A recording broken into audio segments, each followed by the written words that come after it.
And it is correct. Time is gold. We have been taught, and it is right, that time is money. That is why lazy people are reprimanded for wasting their time. Nagsasayang ka lang ng panahon. Nag-aaksaya ka ng oras. Kauulit. Time is gold. Do not waste time. We became slaves, our schedules. But there is something more important than time. There is something more precious than gold. It is true that the face of your watch is important. But do not forget that the face of the person seated to you is more important than the face of the watch. It is true that time is gold and gold is precious. But time and gold are not absolute. There is somebody more important than time. And who is that? Our timeless God. There is something more important than gold, or silver, or diamond. And who is that? God, our treasure. So ngayong araw na ito, tingnan natin ang ating buhay. Bakit ka palaging nagmamadali? Why are you always hurrying? There are many reasons. The slaves of the landowner in the gospel were hurrying. They wanted to remove the weeds right away. Nagmamadali kasi baka tumubo kasama ng mga trigo. Balik ako sa akin, bakit maraming nagmamadali? May iba-ibang dahilan. At kailangan nating intindihin kung bakit. First, many of our countrymen are in a hurry because the suffering is too much. Many of us are in a hurry because we are so concerned about the present, because we are not sure if we will still see tomorrow. We are not sure if the future will still welcome us.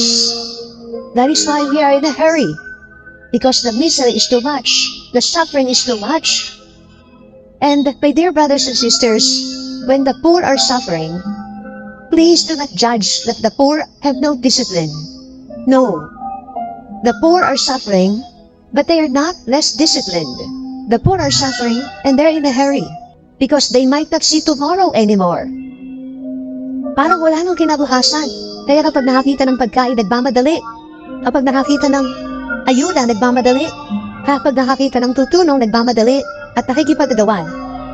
Kapag nakakita ng jeep na pwedeng sakyan papasok, nakikipagagawan. It is not because people are not disciplined. It is because suffering is too much. And that is why we feel that tomorrow might not come anymore. Do you remember the good thief? You do remember the bad thief? The good thief said, "Remember me when you come into your kingdom." The bad thief said, "If you are the Son of God, come down from the cross, save yourself and us." He was suffering. Nailed to the cross, hands and feet. Can you blame him for mocking? It is wrong to mock, but it is understandable because suffering is too much. Do you remember Martha and Mary asking the Lord to heal Lazarus and prevent the death? That is why when the Lord went to Bethany and Lazarus had already died, may konting tampo. Bakit di ka dumating sa tamang panahon? The first reason why we are in a hurry is because there is too much suffering. If you're suffering from sickness in the hospital, di ka ba magmamadaling umuwi? Kung nagugutom ka, nakakita ka ng pagkain, di ka ba magmamadaling kumain? Konting unawa, a little compassion for the sufferings of one another, because that could be a reason why we are in a hurry. Then you're going to ask me, but some people are not suffering, why are they in a hurry? Iba yon. Ang pangalawang dahilan kung bakit nagmamadali ay sapagkat hindi ka na mahal. If I am always in a hurry with you, it could be because love is gone or love has diminished. Because love and hurrying up are incompatible.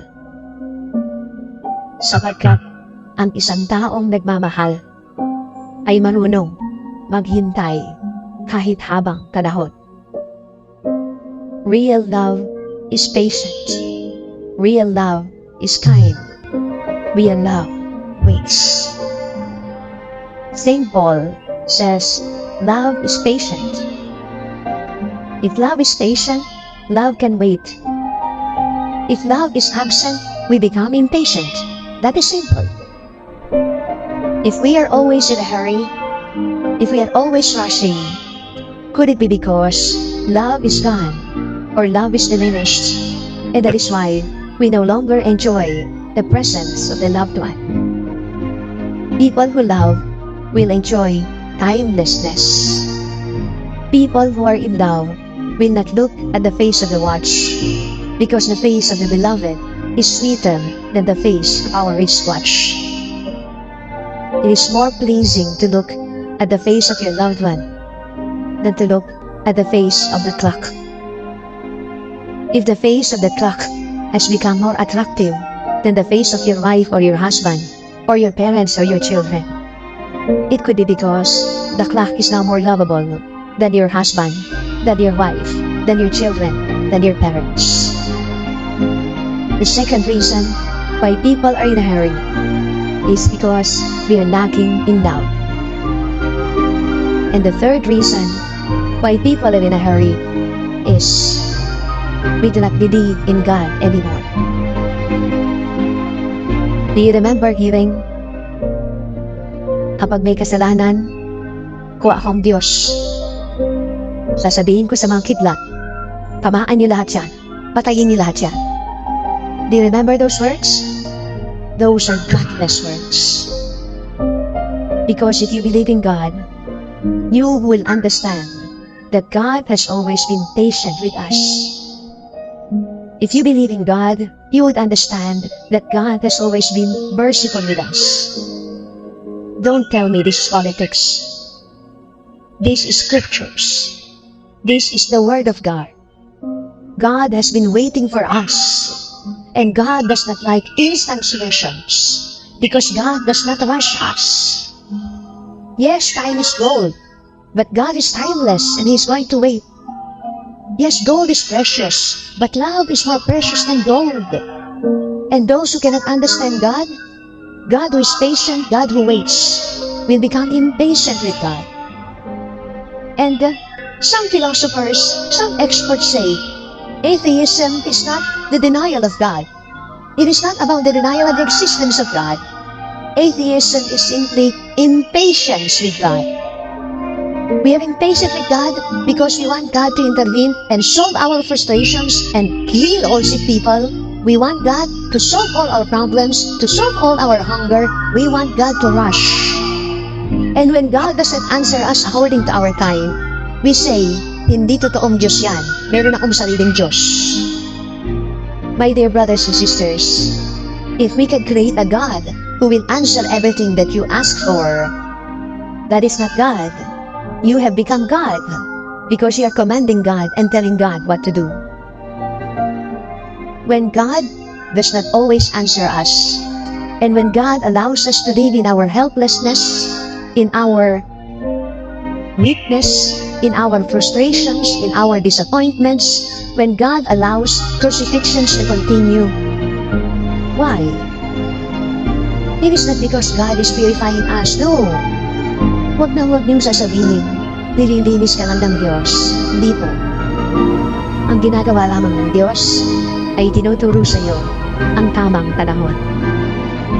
Because growth can only come from God. And growth cannot be rushed. Growth has its own rhythm. And the rhythm of growth is the rhythm of God. And when we start to walk the rhythm of God, when we start to walk the rhythm of love, then we will not hurry anymore. We will not be lazy. We will not be complacent. But we will walk in God's time. And growth will continue. Because people who have forgotten how to wait will also get stunted. Magiging unano, di na tayo lalaki. Are you still in a hurry?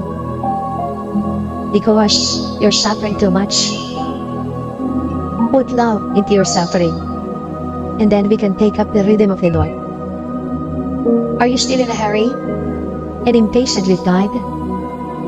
Ask God for the grace of patience even with Him. Patience with Him. Sometimes I think we are Catholics by certificate, but we have become atheists with our hopelessness.